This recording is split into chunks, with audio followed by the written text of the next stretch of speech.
Hey everybody, from the title you can see that my guest today is Mr. Steve Lukather. Now I've had Luke on the channel before, and I got to see him when I was out at the George Benson gathering in Phoenix a couple weeks ago. Now, we got together in this weird room, so it looks kind of bad, but if you'll just ignore that, he tells some hilarious stories as only Luke can. So here's my interview.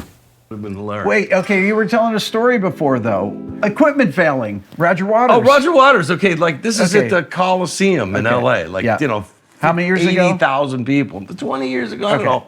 Whenever he went out and did the wall, his extravaganza of the wall. Okay. And some of my crew guys were on the gig. Yeah. And I knew sitting behind the thing with the ultimate spot. Mm-hmm. With the front of house trip, the front house mixer, and some of the lighting guys I knew, some of the, and the monitor guy was our guy. God bless him, he passed away.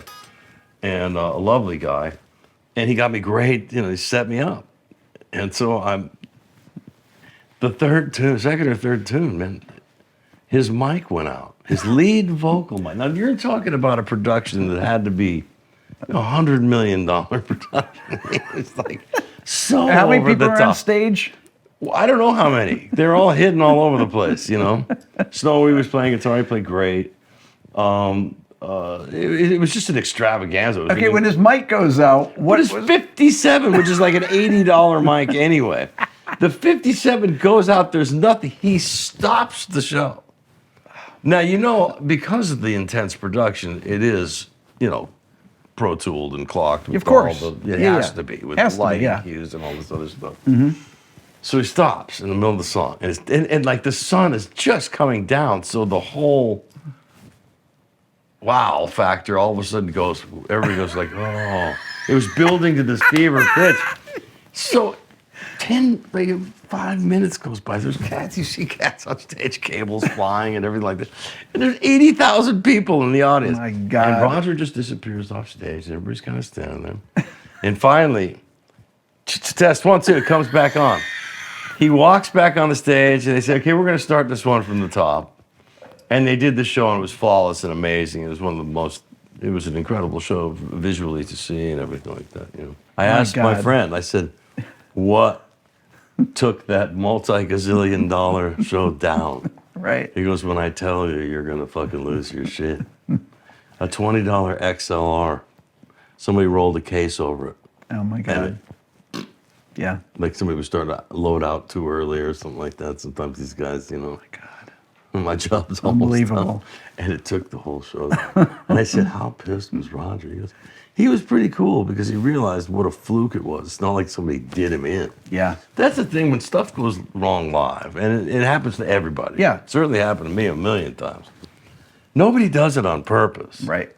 So if you throw a wobbler and start screaming at everybody, which sometimes in the heat of the battle, you get like, you're just freaked out. I had one where my whole pedal board went out and Johnny was trying to fix it. I can't sing because I can't hear anything. It's like, and I'm just going like this. And it gets on the internet, and people are like, oh, Lukather's such an asshole yelling at his guy. I go, no, I just was like panic. Right. You're standing there in front of 10,000 people, you can't sing, and nothing works. And Okay, now, aren't these the things that you remember the most, though, when things go wrong? Well, when something disastrous happens, yeah. I mean, And there are things that you laugh about it. Yeah. What else are you going to do? I mean, so many things now, it's like when you go see a show and it sounds just like the record, it's because it is the record. It is the record, right? And I take a great deal of pride in not doing that. Do you care, though, that people do that or no? It depends on the artist. Yeah. Who's an artist that you would... I don't want to start naming names. Okay. I get into trouble that way. Yeah. But there are people that I've gone to see that I know that's what's happening, but I don't think about it because it's such an incredible... I understand that the timing with the visuals and all this stuff, you can't be... When you're picking up union guys at every arena or you're using the truck drivers or whatever, they're not necessarily musicians with timing. Right. And when you have a show that's that high tech, or any show that's high tech, there is good cause for it. But I'm an old purist guy. I mean, nobody's coming to see my ass in the jeans. You know what I mean? It's like they better play something. You know what I mean? And everybody has seen the typical rock production with the True. With the bomb goes off, and then you have the slow motion horses on the beach or whatever, and then all of a sudden a gigantic face, like somebody on stage, his face is like the Wizard of Oz, and the band looks like it's about that big. Right. So everybody's going like this at the show. They're not even looking at the band. Yeah. So I'm coming from a 70s point of view. We have great sound and lights, and you go play. And then if it's a big place, you can put up some screens so people can see what's But great going sound on. and lights, and more focus on the music then because of that. Because people lean into the music when they're going. But if it's an extravaganza, they're going, what is this that I'm seeing? But it's become the same show. You've seen the tricks. They've been used. We need new tricks, or we need new production, new concept, or old school. Go out and play. It was probably a lot cheaper. If you can. It was probably a lot cheaper to tour back then because you're not carrying all the stuff with you, right? Well, back in the day, I dropped my pick. It's no big deal. No, thanks. We used to carry sound and lights in a 9-foot grand piano, and it was very expensive, and freight was ridiculous, and trucks, and we used to do that. When you carried a piano, would you guys have a case? Sometimes when we were in Europe, we would do that. We'd have like 3 trucks and big crews and stuff. We try, you want to try to make a little bit of money on the road as you get a little older because the costs have gone up 30% at least. People, they think, okay, Madonna, a $1 billion tour, Taylor Swift. Do you think she took home $1 billion? So that's interesting because no. Because people always talk about misnomer. this. Yeah, talk about that. Well, I can't talk personally about her particular tour, but I know there's hundreds of people on it. Yeah. And there's 2 stages flip-flopping, so you have twice the amount of crew and twice. But she was on a bazillion-dollar tour, so she could afford to do that. When they say these numbers, they don't take into account any of that stuff. The cost. If they think she's putting that in her pocket. Well, if you're on say you got a couple of private jets, and then you got like 12 buses and 20 trucks, maybe more. Do you realize how expensive that is with salaries, per diems, hotels, insurance, catering? Right. For 200 people every night. Yeah. And, and all the drama that goes with that. The more people you have out on tour, the more dramatic it can become. Yeah. I'd like to take a second to talk to you about this channel. Of the people that regularly watch my channel, 58% are actually not subscribed. So I encourage you to hit the subscribe button now. This will help me to get even more of my dream guests and continue to grow my channel. Thank you. Okay, so I asked you something when you sat down. I was like, Luke, my brother tells me that he saw you play some chicken picking stuff. Oh, no, don't make me do that. I'm not going to do that. And I was like, what are you talking about? Well, like, when do you have time to even learn stuff like that? When you're a kid or what? Well, when I was doing these, I used to do these fun little tours with Sterling Ball, who was Ernie Ball's son, and was I didn't play anything. Yeah. It was just, No, I'm saying Ernie Ball guitar. This is, yeah. And he had this thing called Biff Baby's All-Stars. Oh, yeah. And we would just show up places, and the guitar players it was me, Steve Morse, Albert Lee, and Eddie Van Halen. And occasionally somebody else might come sit in too. And then it was a great band as well. Jim Cox on keyboards, Sterling on bass, John Ferraro on drums. And his brother, who passed away sadly, Sherwood, was a great singer. And we'd just go out and call out tunes. Rodney Crowell would come sit in with us sometimes. It was great. And where would this be? We'd play at the Palomino under some weird name. We'd just show up. So nobody would know. Nobody would know. And then by halfway through the set, the place was jam-packed. And we'd just mess around, call out goofy tunes like we would in junior high school. But occasionally they would, because of Albert and Steve, they'd end up with Country Boy. Right. Which was all major chords, I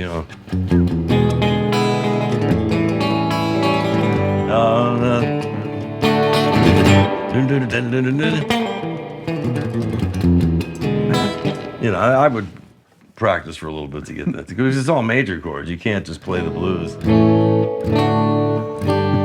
You think, oh, that's kind of dumb, but you try to play through that. You have to make the changes. Yeah. You have to define the thirds. That's right. And get your way. Try to find a way around here and there. But I'll leave that to the big boys. Okay, so under pressure, back then, a couple of beers in me, but I would go for it, and I'd do all right. Okay, so we're out at George Benson's extravaganza here. Yeah. And did you practice last week, knowing you're coming out here, or what? A little bit. I picked it up a couple times, but to be honest with you, so I'm not doing anything. It's just jam kind of music. Don't know rehearsal really.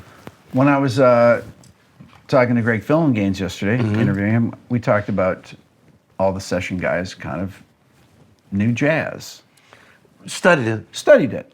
I mean, Wasn't saying you guys were I never, beboppers or anything. The but guys I was hanging out with, we didn't sit around and transcribe Charlie Parker solos and stuff like that, you know, and learn every cliche 2-5-1 turnaround. But we studied harmony theory, Yeah. and studied privately. Studied jazz improvisation, sight reading, sight singing, orchestration and arrangement with Dr. Alva Harris. I studied private guitar with Jimmy Weibel, and was playing in every fucking top 40 band that there was. And we had our high school band still live with me and Mike Landau and John Pierce, Carlos Vega, Steve Porcaro.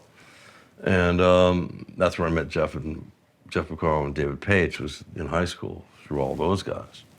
And then we had a band. But there's always a little bit of jazz in the background. Well, we realized, wait a minute, we were all ear players when we were young. And then my old man was like, oh, you're really going to do this? Because he was working at Paramount. He was behind the camera guy, assistant director. He was doing Happy Days or something at the time. I was like 14. And I'd been playing, I'm going to do this. And my dad goes, if you're going to do this, you're going to learn how to do it. I talked to Carl Fortina, who was the head of music at Paramount. He says, you need to study this. He needs to learn how to read. He needs to do blah, blah, blah, blah, blah. And my old man was like, well, if you're really going to do this, then you're going to learn it right. You're going to study. You're going to get this. You're going to learn Pretty how to smart, do though. It was very smart.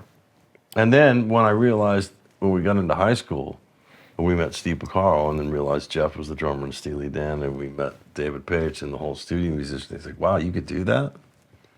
So we all got cocky, like, oh, we're all going to do that. So we started studying.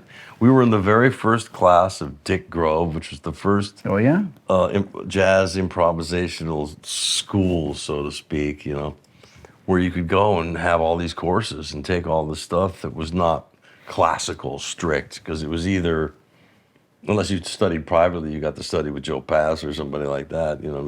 Jazz studies, they weren't really teaching it anywhere. Did you ever take a lesson with Joe or not? With Joe Pass? No. Yeah. Landau did, though. Did he? Yeah, and he took Landau's Strat and he picked up the strings. He goes, you can't play a guitar with strings this light. That's what Mike told me. Mike, if I'm telling the story wrong, And he laughed and stuff like that. But we were all just little teenage kids at that point. Trying, we're going to do this. We're going to learn how to do it. But it was really hard after playing, since I was a kid watching the Beatles on the TV show, and I could play the chords, and I was in band since I was 9. By the time I got to 14, I could learn stuff off of records and could play. But then the whole, have to learn how to read music again, where you go, It's the only way you learn, though, right? yeah, and it was so tedious and hard. And Okay, so who's the best reader of all those guys, all the session guys that you came up with? Or the older guys. Okay, Dean. Dean Graydon could read really good. Rittenauer, forget about it. He's one of the best. Everybody could read a little bit. I was not a great reader. I could read, but they hired me to come up with my own parts. But I understood, I could get through it. I could read the notes if I had to. Okay, That's not why they hired the record guy. Okay, I got to ask you this. What is a part that you came up with legitimately, if you're willing to say here, that Came up with all my got, parts. No, that you should have gotten writing credit on? Oh, well, see, no, that's a gray area.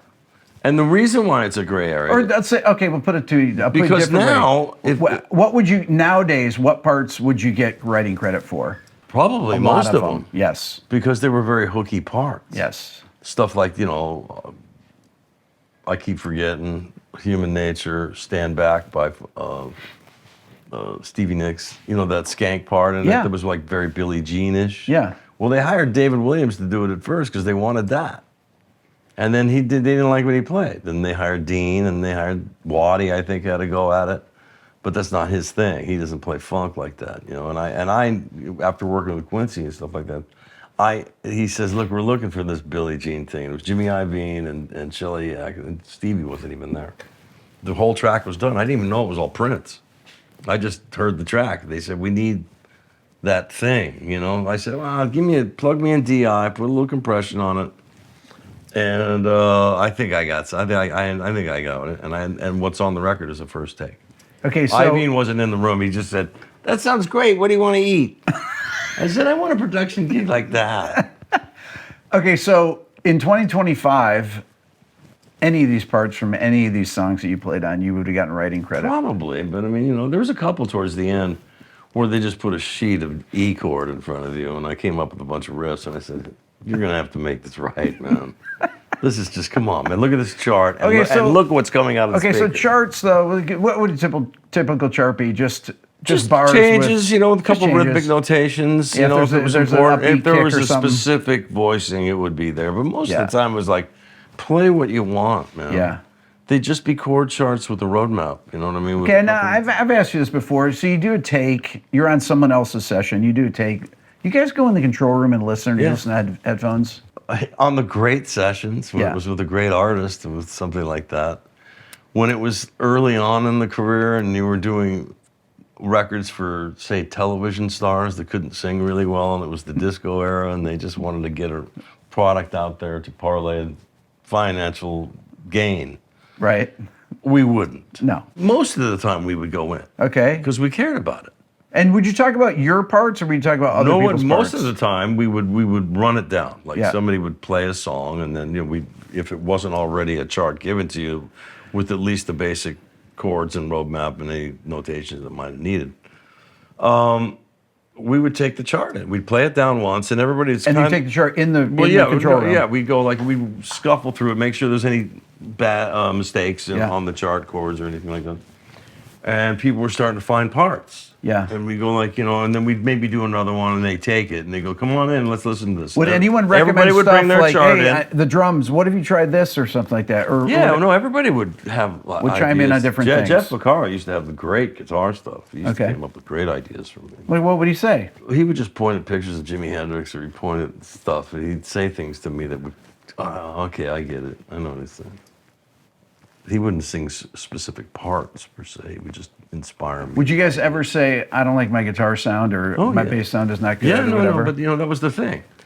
All day on the drums and 2 seconds on everything else. It was always the way it was. Bass, everything. Oh, that works. Okay, that works. Next. Okay, but it was kind of unless it up sounded to you. bad. You mean they hired us to have good equipment, and That's when right. they So it was turned up it to on, you to come in. it was supposed to sound pretty good at least. That was starting point. Yeah.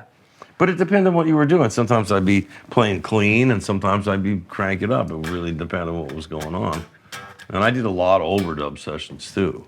And when you did overdubs, were you in the I'd be in control the room? I loved the control room. And would you be playing through combos, or would you have heads and cabinets? Well, early on, I played through a lot through the Blackface Deluxe that Rivera modded back in 1978. Now, if you're playing through that, are you running a cable out to the other room? No, I'm sitting like right here. And you have it in the control room, or no, in you're the sitting control out the room. room. Oh, in the control room. No, they just put it out in the room and then run a tie line to the thing. You can sit in there and get your sound, play it loud. What's the longest that you would ever sit and work on a part for?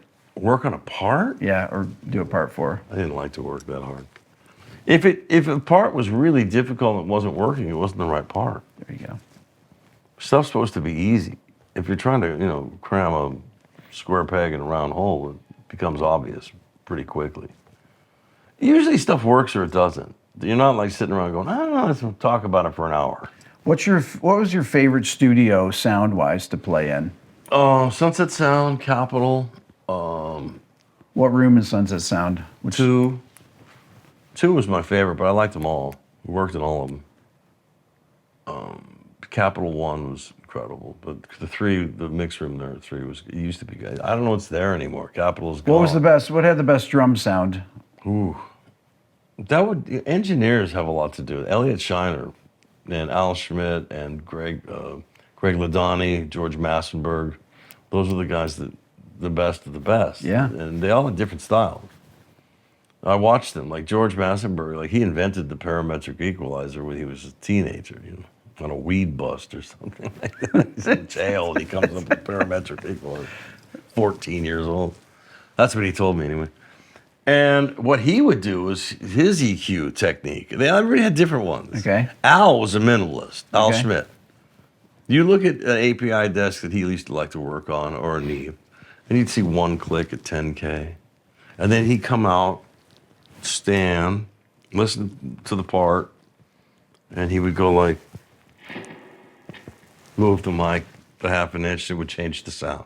I go, it's great. He goes, It's like that's what he would come out and listen to the sound source.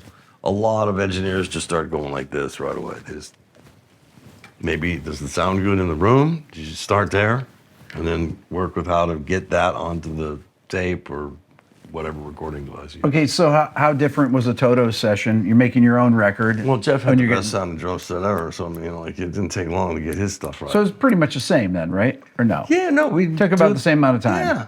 I mean, we get in. I mean, if it was your own record, you could take a little. When I was doing overdubs and trying things, and I was able to have free reign to the studio for the night with all my gear and all my stuff set up, and the engineer and whoever wanted to hang out and watch me, or it was usually Jeff and Paige.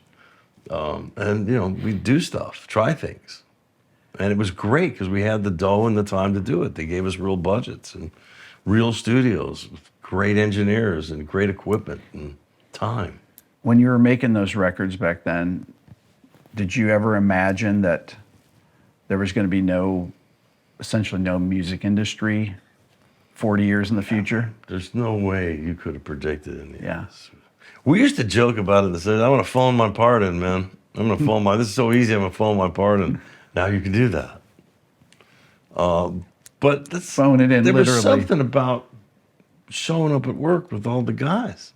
And you didn't know it was exciting. It was, and that energy got on the tape. If it was good music and everybody was inspired, it was magical in there. And we'd get it fast. And then we'd go, let me do the overdub now. Let me do this. I'll do the solo now, man. And within 2 hours, it sounds like a record with the exception of vocals and whatever, horns and strings if you wanted to put stuff on. When you're coming in, when you're doing a session, though, you never knew who was going to be on it, right? Generally not, unless I was talking to Jeff. I go, what do you got this week? And you'd be like, I'm on this one, I'm on this one. Yeah. And how much moving around from studio to studio did you do during a week? A lot. And what would it be? Would you have to pick up and then you'd have an hour to get somewhere else? Usually 11 to 6 or 10 to 5 or something like that. And then you have a 7 or an 8. So you work until 5:30, 6, grab something to eat, and head off to the next studio. And 8 till when? When it was done. Midnight? They didn't like to go too past midnight because then they had to pay you triple time. Okay. But most of the time we were cool. We wouldn't do that to the... If Would you clock out at if we midnight? were close to something, Yeah. and it was like 10 minutes to midnight, and they're panicking, go, guys, Okay, don't, don't worry about it. We're here for the duration. We're not going to screw you. So who is in charge of turning Although in... there were guys that did that, and they don't work anymore. Who is in charge of turning in or keeping track of your... For our sessions? Yeah. Oh, we didn't do that. We didn't even... We should have. We should have, put our... changed each guy to be the leader of a session, put it in for your health and welfare. And of course, if I told you how bad my pension check is every month from the musicians union after being in it for 53 years, and doing all those legitimate union sessions where they took money out and they bungled it all away. Okay, so people that took their pensions 30 years ago, well, it was different then. They had money then. Right. And here's the way it works. Okay. A union. There's the union. Then there's the people in the union work, and when they done, they have paid into their pension to have their pension. And young people want the same job, so they've studied, and then all of a sudden they're there. They're paying the dues to pay the dues for the people that are retired. Yeah. If nobody joins here, this ends. And that's what's happening with the musicians union. People go, why should I join the musicians union? It doesn't do anything for me. Nobody cares. Everybody has records at home. How are they going to keep up with that? There's no money in anything, so everybody makes a separate deal for every session. I got X amount of dollars. Do you want to do it? When did that start happening? As soon as everybody had studios in their home rigs, so and early the record 2000s. companies found out that you could make a record for 10 grand instead of 100 or 200, and there's just more money for them. So basically, when people stopped recording on tape, and they didn't want to pay anybody anymore. They started going to half rate. Who negotiated a half rate? That's what union did that. Okay, so union gigs in the 60s would be single scale? Well, you get double. I guess I wasn't there, but I would imagine the guys that were really great, just like the same way it went down with us, You start out charging single, then you go to 2 doubles, and then, you get the double scale. What was single scale back then? Like $250 for 3 hours. For 3 hours, okay, and then it became $500 if it were double scale, and some people would pay more if they liked you. So if somebody really wanted you, and they said, and you're like, no, I'll I give can't you do it. extra. I'm like, what time should I be there? You know what I mean? I would never, Jeff Carlton didn't never ask for more than double scale, ever. If you want to give it to you, great. Why? Why do you say that? If you're doing records, if you're on the road, you can get whatever you can get. Yeah. But because there's a lot of guys, and it's when you start, you might be able to get that because you're hot at the time. Yeah, but or when you're whatever. not, or But whatever. when, as everything goes up, it goes down, man. And when it goes down, people move out of the way. Watch you splat. Because it's like, you didn't need to. It was out of respect. And they kept you getting called back. Okay, That's the thing. You got to think long term. Okay, so I'm going to ask you some off the wall questions here. How good of a rhythm guitarist was John Lennon? Wow, well, I never played with them, but I sure love the records. They all had great time. All had great time. You know what I mean? And none of those records were to a click. I mean, Ringo would be like, I am the click. It's like, he is. What about George Harrison's slide playing? Oh, loved his playing. Flawless. Flawless. And what a unique Style. sound. How did he get that sound? Do you know? I don't know. I got to know George a little bit. He was my first guitar hero and one of the most lovely human beings ever. But it was just something. He just, why did Jeff Beck play the way he did? Why does anybody play who has such a unique, wow style? You go, how did it get there? Right. Time, effort, experimentation, trial and error. I don't know. The Beatles were so good at playing in the studio. And singing. I mean, those first records were like live. They were live. Basically, yeah. They double tracked the vocal or something, maybe overdub a tambourine or some percussion instrument and do a ooze or something, But they had to ping pong all the tracks. Yeah. What about that? What about the ping ponging that they did? People don't even appreciate the difficulty of that. I got a chance when we worked with McCartney after the Thriller record. Jeff Becerra and I went over to EMI Elstree to do a movie with him for a couple of weeks, and Jeff Emmerich, the engineer for the Beatles, was there, and George Martin was there, and Paul and Linda and Jeff Becerra and I. We'd have lunch every day, and initially it was like, don't talk too much about the Beatles and all this stuff. And like, how can you not? No. I mean, it was like he was the first Beatle I ever met, and it was like, it's the reason for living, you know what I mean? And then here I am with Quincy and Michael, and we're all out there, and it was like really very surreal, but very cool.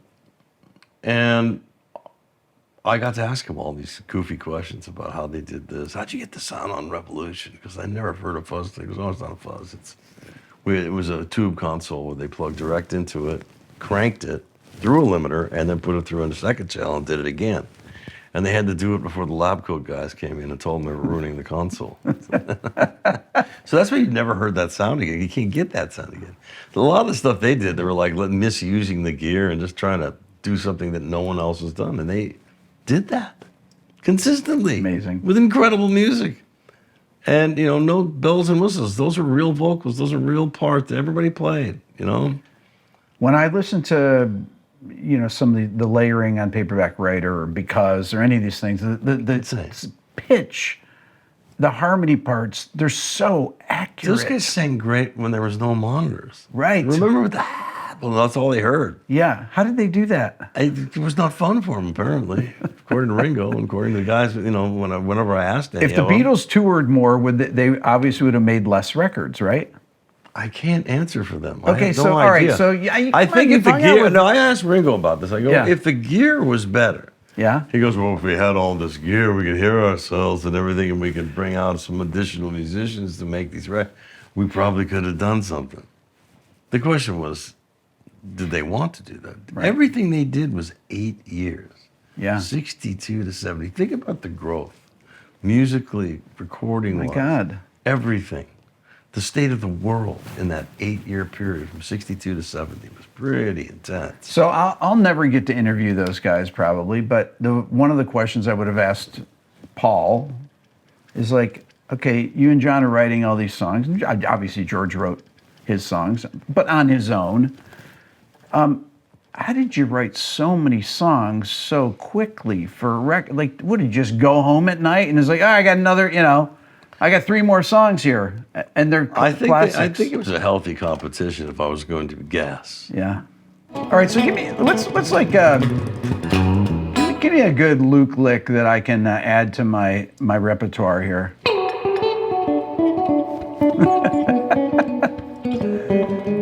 You play that, and like some of the people watching this are like, I have no idea what that is.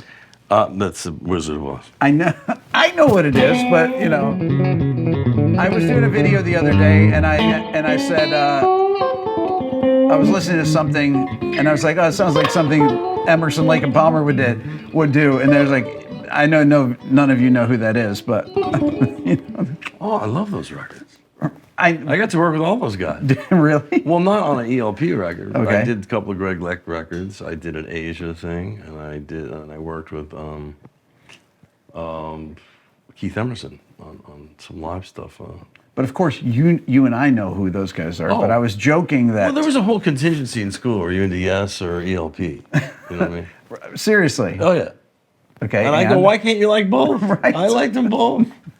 But as a guitar player, I love Steve House. I mean, you know, there was no guitar. I mean, Greg Lake played guitar. You like to say things like that there's 7-year-olds that can play stuff. I see it on the YouTube every day, just like you do. You must get barraged with this stuff.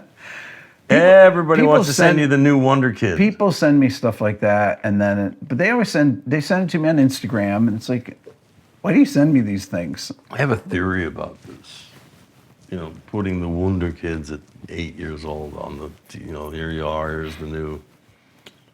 They're burnt by the time they're 15. Well, historically, these child prodigies. And then they don't really bust out, with the exception of somebody like the great Joe Bonamassa, my buddy, man. Yeah. It was just, he did start out a bit, earned his way. And very few. Every one of the best guitar players in the world. So I read a book on child prodigies, historically of child prodigies, and most child prodigies end up, by the time they're teenagers, people catch up to them.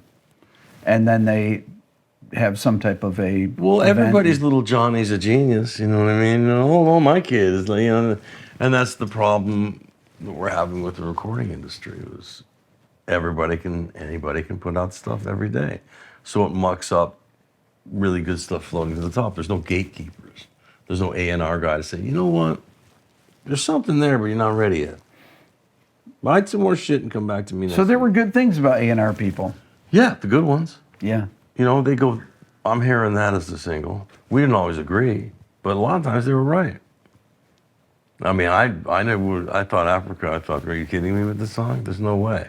No way. So I sent you this video. I was in this restaurant eating with my son Dylan, and his You don't know excellent how many piano of those player. I get. And Everybody And the wants guy- to send me the fucking. I didn't know the guy or anything. He was a great player, and he just happened to play Africa. And I just started cracking up, and I filmed 10 seconds of it, and I texted it to you, and you threw back, I'm sorry. What else can I say, man? I mean, I laugh walking through my kids through the mall. You know, it's like everything playing on the radio. Oh, yeah, playing on that one. And that was like that was kind of an afterthought on the record, wasn't it? It was the last thing recorded. It was just this, Dave got this new GS1 keyboard from Yamaha that had all these wild sounds, kalimbas and marimbas and all this shit. And he started playing a riff, and then that all sort of came. He finished the music and brought it in, and we thought, wow. And then Jeff Picaro goes, let's do a real production piece with this, and I'll use all my Uncle Emil Richards percussion, African percussion, get Joe Picaro, and get the whole family down there to make loops. And we were doing real loops, like on microphone stands with the tape going, like Lal Schmidt, who used to do it in the old days, knew how to do all this stuff. Right. So we had mic stands like That's why this it's with called just the whole looping. thing. Yeah, and we would be in the room holding pencils and stuff. I mean, it was really no computerized. All our hands were on the desk and all the mixes and all that stuff. We all mixed those records. There were performances, those mixes. Sometimes there was 3 to 4 24-track machines in sync, which would take about 35 seconds to sync up. So if the performance got screwed up, it was really, by the end of it, you were sweating. Right. Like doing the fade out. Yeah. I did a lot of the fade out. Don't do it too fast. No, you have to do it. And then what Ladani would do when we were doing like Toto 4, you could be really quiet, right? And at the very end, he'd crank the thing up on 10, like 150 dB, so you can make sure that the very fade is very It's so smooth. even. Well, you had the even You had to touch. crank it up to hear it, Right. to make sure that some records, if you listen to the old days, you'll hear it, and it just goes away because it was a quick. What's one development with the electric guitar since you've been playing that you think is What was a really important thing in development of electric guitar? Getting the noise out of it. Okay. Through what? Noise gates, through pickup, noiseless just pickups? better quality windings of pickups, different, better equipment, and everybody got hip to, we got to shield this, you got to do this, you don't get ground loops, and how much of would people do things to get rid of noise? I saw some amazing science projects on some people trying to get a buzz out of some strange instrument or something. It wasn't usually like a regular electric guitar or an amp or something like that. And then you have all the guys come in from the maintenance room. That's when it was fun for them. They'd come in and go, we can fix anything. But then we'd be sitting around going, you get up to a point where like, okay, I think we're right on it, we're going to get this, and all of a sudden something messes up. Okay. All right, so what about in foot pedals, things like that? What's something that you're like? Well, before we got into the whole rack madness, it was all, you had a bag full of stuff. Generally, like Jay Graydon was the first guy to turn me on to the Boss Chorus stereo thing, where you have 2 deluxes with the thing, and that was a big deal if you could get 2 tracks on a tracking date. Because back then, 24-track tape. You just get one, right? The first thing to go would be your stereo amp if they wanted to do a bounce or do we need another track. It's like, there goes that. So consequently, some of the chorusing sounds a little not really the way it was meant because you're only getting half a side. Right. And then they put it in the middle so that it wouldn't be, So it's actually not chorus. The gear's gotten a lot better over the years. Yeah. Back then, I used to use an orange squeezer on the 335 to give it just a little compression, not a lot. Graydon used to use that a lot. That was his whole thing with Peg and all that. He'd play through these and have that all the way up. Was there with the orange squeezer? Was there no compressor pedal or something, or is that? It's just an on and off switch. And it sat right on the top of the guitar, like, right? Scratching the top and everything? Yeah. I used to have a whole bunch of all that shit got stolen out of lockers that I've had. I had so much gear stolen. Now, you played that intro weird double bend that he plays on Peg. Uh-huh. That's an old Amos Garrett lick from A Midnight at the Oasis. You ever hear that solo? Yeah. That's a legendary solo. That's where Jay got it. He goes, that's actually a really hard lick to play in tune when he does it. Yeah. You have to work with it a little bit. It's not like that one. Yeah.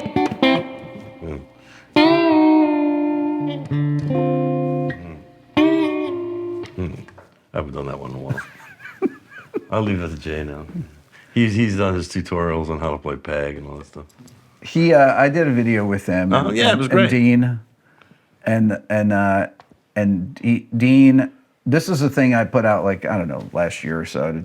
We're just hanging out with Tim Pierce. I went over to Jay's house and didn't have the right camera gear or anything. I just happened to have a camera with me, and he had a camera. We put him up, and they told some hilarious stories. And then I lost the footage for about 2 years, and then I found it. Oh wow! And I kind of cobbled it together and put it out. But there's one point where Jay is telling Dean, because Dean had played it with Steely Dan live, and Dean's playing the solo, and Jay's, no, you're playing it wrong. No, it goes like this. And Dean's kind of trying to remember it. He hadn't played it and everything.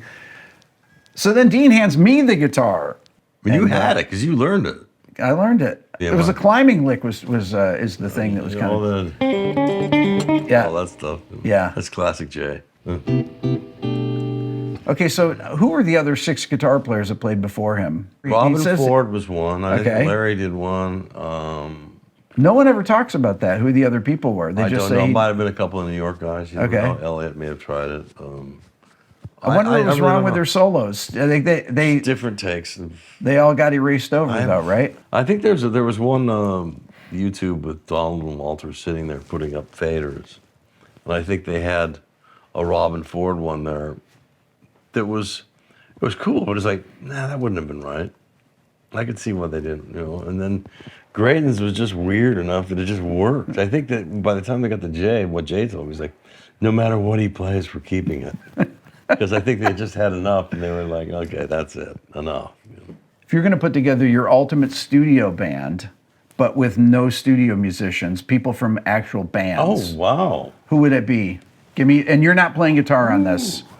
And I'm not on it. And you're not on it. I'm producing. You're the producer. Okay, so who are people You could take John Bonham. You could take whoever you want. Like, who's ultimate? What kind of music am I playing? Let's like, I don't doesn't know, matter. rock. Let's say it's a rock session.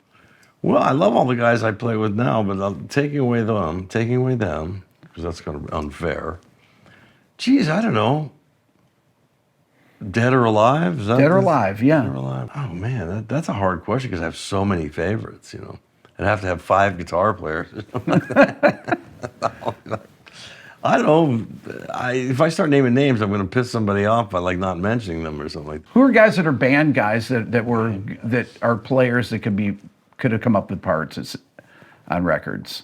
Drummers, I don't know. It'd be fun to play with John Bonham, and that would be fun. Now, Rock what record. Steely Dan could John Bonham have played on a Steely Dan song? And if it yes, Probably not. Because their music is a little more subtle. Okay. However, if they wrote something with him in mind, which I think sometimes they often did, oh, these guys will be great on this. Maybe it didn't always work out that way. I mean, I don't know for sure, but they tried a lot of rhythm sections. I know they did that. And that's why those records took so long and were so expensive, because they didn't care about spending. There's an art. It was art to them. That's what I'm getting out of it. How did they know after you hear so many different people, how did they know when they had the right thing? Again, you'd have to ask them that. I know, for me, I know it. I go, that's right. That's the part. That's the groove. That's the take. That's not quite it. I could do better. Or, you know what? That little imperfection is real. Where people now, they want to buff out every possible wart. And I don't know if you're hip to this guy, Phil, at Pegasus, the guy who goes in there and busts everybody, lip syncing live and all that stuff. Yeah. A tough room, this cat. If you're bullshitting. And he's in there going like, people are paying money to see this. And like, I'm sure he's not making any friends with the people he's busting. But, I find it interesting that the people don't know that. And they don't care. They don't care. That's the best part. That's the thing. And that's why it was interesting for us, is we're getting this new audience of 15 to 35-year-old people that are used to ones and zeros. And what's that sound like? It's all ones and zeros going into their head. So somebody explained it as like, it's just background music for multitasking at this point. When we used to listen to records, it was an event. Like we'd take our bikes down to the record store, and whoever had the bread got the record, and we went to the best guy who had the best sound system, and then we'd sit in a row like this in the stereo position and pass around the album to read the credits and not say anything until side 1 was done, or unless we went, and something great happened, you know what I mean, which we did often. Then we'd have our guitars lying around, our instruments, and we started messing around with how to play this stuff. And the inspiration went from there, and there was only like 1 or 2 records released, maybe 3 or 4 records released a month that we were hip to, that we wanted to get into, and artists that we followed and were fans of and inspired by. Okay, I'm going to ask As you. opposed to 10 million records a day on YouTube, which you can't even get through it. Okay, one last thing. When you're testing out a sound system, or historically, what do you put on? A lot of the stuff that they listen to, like, for us, I'd walk into the building at the arena and he'd be playing a Billie Eilish record, which had super low end. Yeah, a lot of low end. Super transients. Yeah. And they would test the subs and the different, a lot of stuff. A lot of people call me. There was a record we did called I Will Remember that Elliot Shiner engineered. And in the beginning of it, the first 16 bars, whatever it is a drum. Simon's drum set, all of his toms, which had an incredible sound. And they used that to tune a lot of big concert PAs, which I heard, which I thought was very flattered by that. Brian May calls and goes, yeah, I heard you on using your stuff to tune the PA. I go, really? Now, Wow, I'm thinking back, and I every time I hear one of your songs or one of your parts, I saw some guy riding a bike. I don't know if I sent you the video. Maybe it was in Italy or something. He was playing one of your songs and film it. Like, really? Yeah, like. It's kind of interesting. I mean, it's a great honor. It's I don't even know what to say, to realize it's something you could write in North Hollywood in your house, goes around the world, and stays there for decades. It's a tremendous wow. I mean, whatever anybody says about it, like it or not, it's the fact that you made that And you can still And go it's out lasted. and getting 3 generations to come out and see us. It ain't because of this. I know some of you might think so, but no, it's not really what it is. Well, Luke, listen, this is, once again, I love you dearly. You've You're been the so man. good to me, Rick. appreciate it.